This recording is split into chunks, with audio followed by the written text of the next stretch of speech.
Morning all, this is Darth Rabbit07 coming to you today with another quick video review. I just want to say a special thank you to Asheville Comics for getting in this guy and his casemates Tomax and Zaymont in over there at Asheville Comics. Really do love what I see in front of me here. And we're going to go around the side of the box, take a quick look at the tributes. He's number 46 in the line.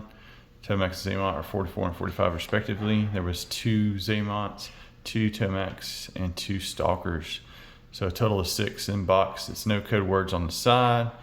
And love that art as always.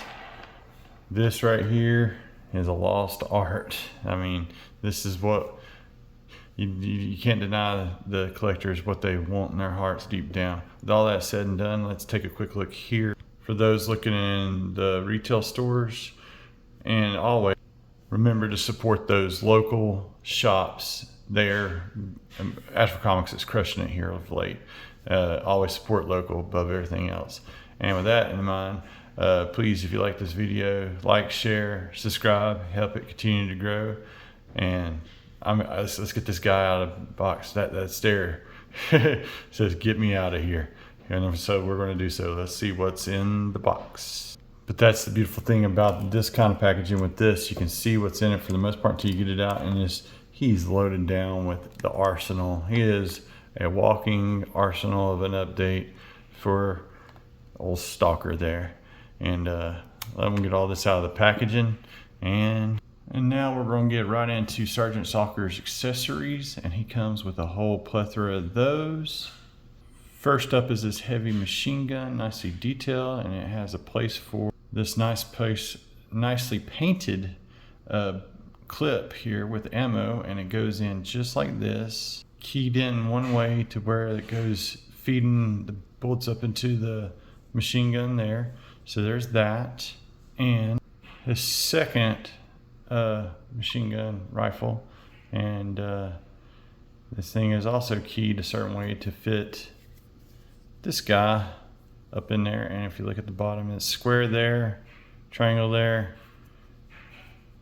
puzzle fix. So you can see how all that works out there.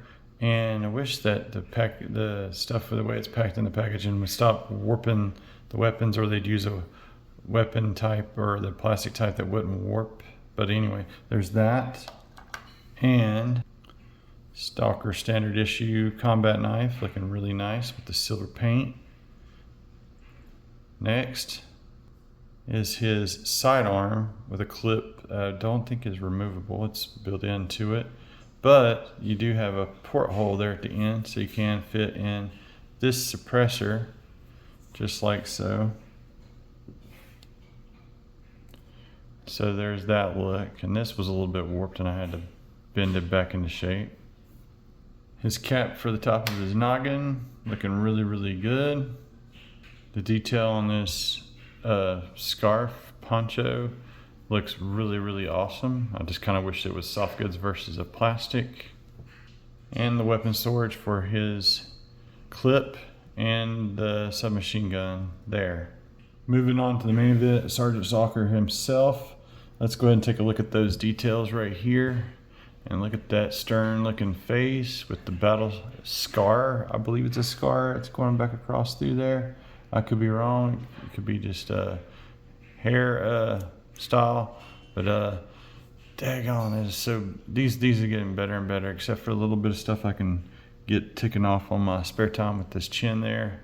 But that just looks really, really awesome. Going into articulation, he can go up that far. He can look down that far. If not a little further if you push it. Then all the way around at the shoulder, butterfly, unobstructed. Then we got the upper bicep, double pinless elbow joint. You can get that much bend there. He's got the Y-axis on his right hand, and it's very, very limited due to the collar there, around there. That's okay. He's got the X-axis on his hand.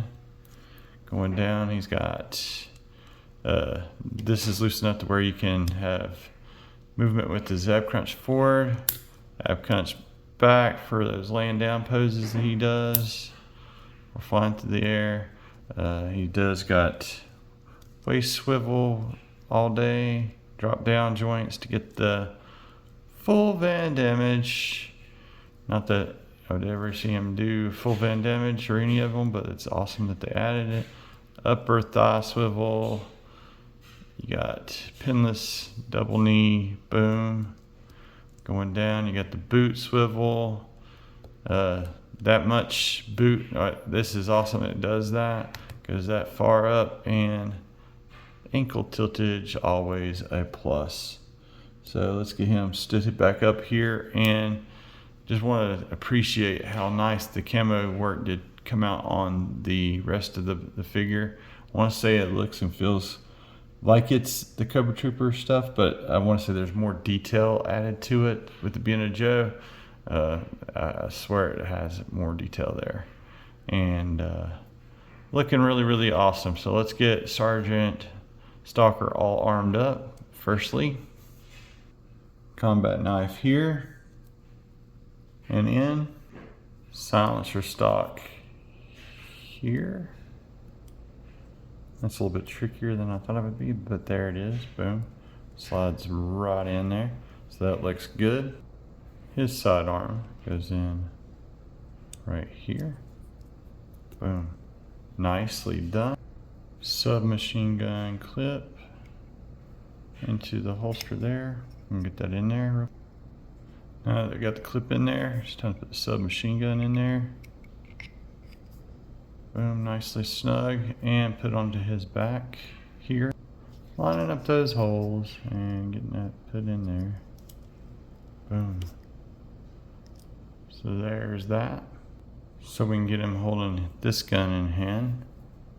Doing so, arming him up was no easy feat, so I kind of wish that was not the case. It just feels like it was not touched up on there between his finger and that. I may take an X-Acto and very carefully remove a little bit so it's not so hard in the future, but there's that.